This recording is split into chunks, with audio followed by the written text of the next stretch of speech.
எனக்கு ரொம்ப பிடிக்கும். எனக்கு எல்லாம் தெரியும் ஆண்டவரே நீங்க நினைச்சீங்கன்னு வச்சுங்க, ஆண்டவர் சொல்வார், சரி நீ தெரியிற வரைக்கும் செஞ்சு முடிச்சு பாரு, கடைசியில வந்து ஒரு இடத்துல நிப்ப, அங்க வந்து நான் உன்னை பாத்துக்கிறேன்ருவாரு. நம்ம எல்லாத்தையும் முடிச்சுட்டு கடைசியா இதுக்கு மேல ஒண்ணும் பண்றதுக்கு வழியே இல்லை அப்படின்னு போது, ஓகேவா முடிஞ்சு போச்சா?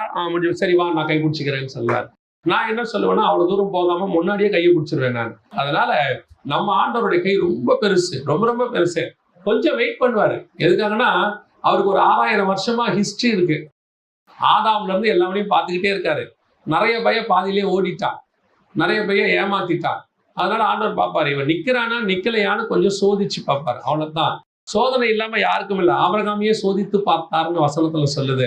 ஈசாக்க சொல்லுவாரு, இந்த தேசத்தை விட்டு எங்கும் போகாமல் இங்கேயே இரு அப்படிம்பாரு. அதனால ஒவ்வொருத்தருக்கும் ஒரு சோதனை வைப்பாரு.